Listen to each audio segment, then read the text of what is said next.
Hi అండి. మధ్యాహ్నం లంచ్‌లోకి వేడి వేడి అన్నంలో గోంగూర మటన్ కర్రీ వేసుకొని తింటే ఆ ఫీలే వేరు కదా! ఈరోజు మనం మటన్ గోంగూర కర్రీ ఎలా వండాలో చూద్దామా? దానికోసం ఒక కుక్కర్ పెట్టుకొని దానిలో కొంచెం ఆయిల్ వేసుకొని ఆయిల్ హీట్ అయిన తర్వాత 2 ఉల్లిపాయలు, ఒక టమాటా అలాగే 2, 3 పచ్చిమిర్చి వేసి బాగా మగ్గించుకోవాలి ఉల్లిపాయల్ని. ఉల్లిపాయలన్నీ కూడా బాగా మగ్గిన తర్వాత దాంట్లో రుచికి తగ్గట్టుగా కొంచెం సాల్ట్ వేసుకోవాలి. అలాగే కొంచెం చిటికెడంతా పసుపు వేసుకోవాలి. అలాగే అప్పుడే రుబ్బి పెట్టుకున్న అల్లం వెల్లుల్లి పేస్ట్ కూడా ఒక స్పూన్ వేసుకొని ఇవన్నీ కూడా ఉల్లిపాయల్లో బాగా వేగించుకోవాలి పచ్చివాసన పోయేంత వరకు.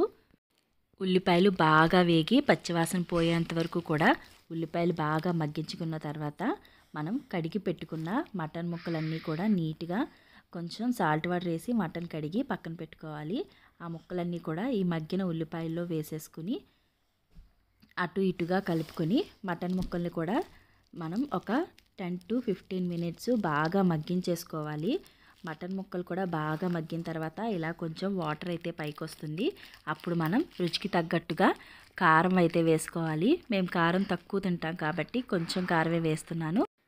ఈ మటన్ అంతా కూడా ఇలా కారంలో కలిసేలాగా బాగా కలుపుకొని మనం ఒక 10 మినిట్స్ మీడియం ఫ్లేమ్లో పెట్టుకుని మగ్గించేసుకోవాలి. ఆ మటన్ ముక్కలు బాగా మగ్గిన తర్వాత మనం పులుసుకి కావాల్సినంతగా వాటర్ పోసుకొని కుక్కర్ పెట్టేసుకొని కుక్కర్తో ఒక 15 వరకు విజిల్స్ అయితే వేయించేసుకోవాలి. అప్పుడు మటన్ ఇలా మెత్తగా చక్కగా ఉడుకుతుంది. విజిల్స్ కావాలంటే ఒక 10 వేయించుకున్నా సరిపోతుంది.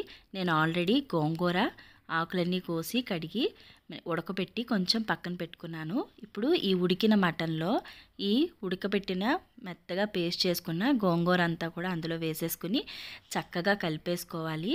గోంగూర అంతా కలుపుకున్న తర్వాత మళ్ళీ గనక మనకి సాల్ట్ తక్కువైతే రుచికి తగ్గట్టుగా మళ్ళీ సాల్ట్ వేసుకొని ఒక 10 to 15 మినిట్స్ మీడియం ఫ్లేమ్లో పెట్టి బాగా ఉడికించుకుంటే టేస్టీగా చాలా పుల్ల పుల్లగా కారం కారంగా మటన్ గోంగూర కర్రీ అయితే రెడీ అయిపోయింది. చాలా సింపుల్గా టేస్టీగా మటన్ గోంగూర కర్రీ రెడీ అయిపోయింది. నా రెసిపీ మీకు నచ్చినట్లయితే నా ఛానల్ని సబ్స్క్రైబ్ చేసుకోండి, లైక్ చేయండి, షేర్ చేయండి.